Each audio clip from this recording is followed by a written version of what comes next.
যারা চাল কুমড়ো খেতে চান না বা শারীরিক কারণে যাদের রোজ চাল কুমড়ো খেতে হয় তাদের জন্য এই রেসিপি। আমি এখানে নিয়েছি 2টো চাল কুমড়ো। গাছের চাল কুমড়ো তো আমরা তো আর বীজ তেল ব্যবহার করি না, সেই জন্য একটু পোকা লেগেছে। পোকার অংশটা আমি কেটে ফেলে দেবো, সেটা আপনারা দেখবেন। আর চাল কুমড়ো আমাদের বাড়িতে কাটে না, যেহেতু বলি হয়, চাল কুমড়ো আমাদের বাড়িতে বলি দেওয়া হয় শ্যামা পুজোয়, সেই জন্য চাল কুমড়োটা কেটে দিচ্ছে আমার হাজব্যান্ড। তারপরে আমি চলে যাচ্ছি পরের স্টেপে।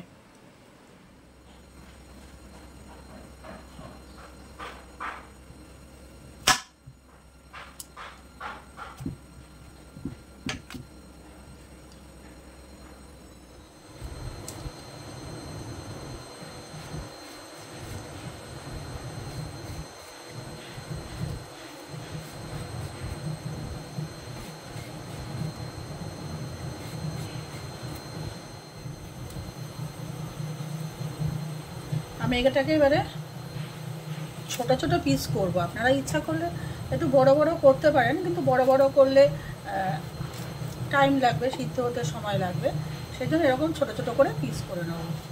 এরকম ছোট ছোট করে পিস করে নেব। এবারে এই চাল কুমড়োগুলোকে আমি জলে জাস্ট একটু সিদ্ধ করে নেব, 80% মতন একটু সিদ্ধ করে নেব। কড়াইয়ে দিয়ে দেবো অল্প একটু সর্ষের তেল, দেব জিরে, আস্ত জিরে। আপনারা আপনাদের সবজির পরিমাণ অনুযায়ী এটা দেবেন। 1 চামচ মৌরি, অল্প একটু মেথি, মানে 1/4 চামচ দিলাম মেথি, আর 1 চামচ দিচ্ছি সাদা সর্ষে। আপনারা কালো সর্ষেও ব্যবহার করতে পারেন। এটা জাস্ট একটু ভেজে নেব। মশলা ভাজা হয়ে গেছে, মশলা ভাজার গন্ধ হয়ে বেরিয়ে গেছে। খুব বেশি কড়া করে মশলাটা ভাজবো না। এবার এটাকে ঠান্ডা করে আমি পেস্ট করে নেব। আমি চাল কুমড়োগুলোকে সিদ্ধ করে এই ঝালচি থালার মধ্যে জলটা ঝরিয়ে রেখেছি। চলে যাচ্ছি পরের স্টেপে। ওই কড়াইয়ে আমি দিয়ে দিয়েছি আর একটু সর্ষের তেল।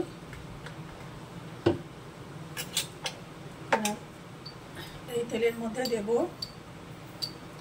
ফোড়নে অল্প একটু কালো সর্ষে, একটু জিরে, আর দেবো একটা শুকনো লঙ্কা।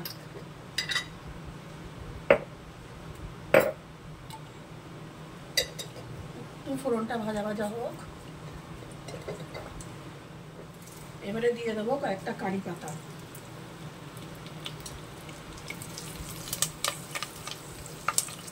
এবারে দেব সিদ্ধ করে রাখা চাল কুমড়োগুলো।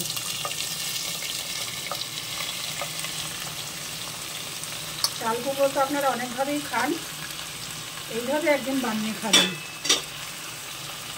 যারা চাল কুমড়ো খেতে পছন্দ করে না তারাও চেয়ে খাবে।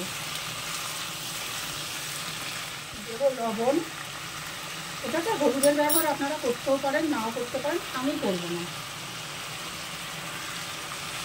এবার এর মধ্যে দিয়ে দেবো একটু পুরানো নারকেল।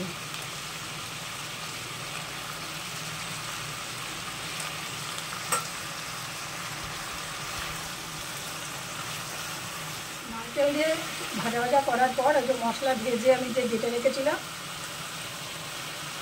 সেটা দিয়ে দেবো। দিয়ে ভালো করে কষিয়ে নেবো, ভাজা ভাজা করে নেবো।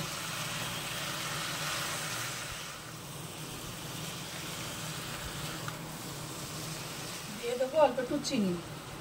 চিনি দিয়ে আমি আরও এটাকে ভাজা ভাজা করতে থাকবো, কষিয়ে নেব। দিয়ে দেবো কাঁচা লঙ্কা। আপনারা যদি ঝাল বেশি দেন তাহলে কাঁচা লঙ্কা বাটাও ব্যবহার করতে পারেন। হয়ে গেছে আমার রান্না। ঝাল লবণটা দেখে নেবেন। আর এই রান্নাটা একটু মিষ্টি মিষ্টিই হয়, ভালো লাগে মিষ্টি মিষ্টি খেতে। নামাবার আগে আমি দিয়ে দেবো 1 চামচ ঘি। দিয়ে আমার নাড়াচাড়া করে নামিয়ে রাখবো। এটা গরম ভাতে শুকনো শুকনো করে খাবেন, দেখবেন খুব ভালো লাগবে।